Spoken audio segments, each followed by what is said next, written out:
In the heart of Kyiv, this is the Krishyatika area. This is the center, the nerve center of Kyiv. And when I came here 2 years ago, when the war hadn't started, you'd see this place blooming with flowers, a lot of flowers here. 2 years down the line, those flowers have been replaced by not hundreds and hundreds, but thousands and thousands of flags of the brave Ukrainians who've made the supreme sacrifice of their lives fighting for honor, fighting for their country. And I want you to, for a moment, take a look at this place. This is where there are photographs of every Ukrainian soldier, a flag in the honor of every Ukrainian soldier who's made the supreme sacrifice of their lives fighting against the Russian forces.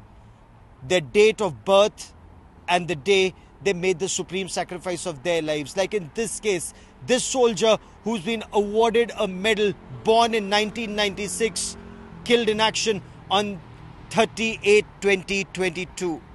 Watch here. Letters from daughters to their fathers, letters from young widows to their husband, letters from wives to their husbands, letters from mothers to their sons killed in combat. And this is the most traumatic part of this Russia's war on Ukraine, the loss of lives.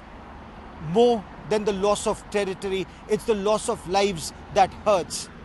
This war has entered a very critical phase. You have Ukrainian forces that have launched a very audacious counterattack into Russia. For the first time in over 910 days of this conflict, Ukrainian forces, more than a brigade plus, with Bradley and Stryker armored fighting vehicles provided by the United States, with weapons and systems provided by Germany and other NATO forces, they've entered Kursk and they've taken control, by some accounts, of over 1,000 square kilometers of Russian territory.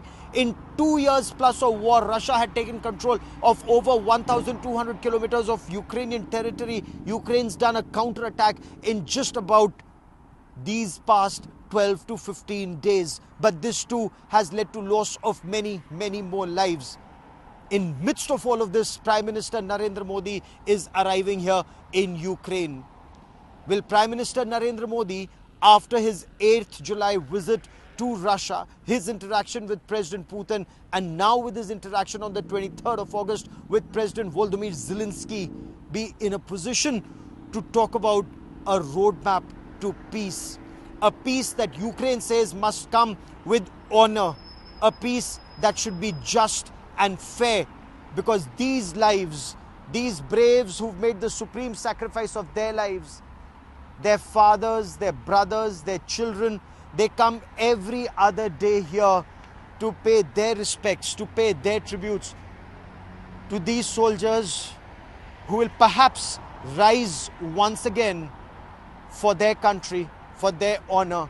But for Ukraine, this terrible, terrible war, it continues. A war that continues to claim young soldiers every day, that continues to claim lives every day. And in this scenario, Ukraine wants peace, but a peace where these supreme sacrifices would not be in vain. Gaurav Sawant in Kyiv, Ukraine, for India Today.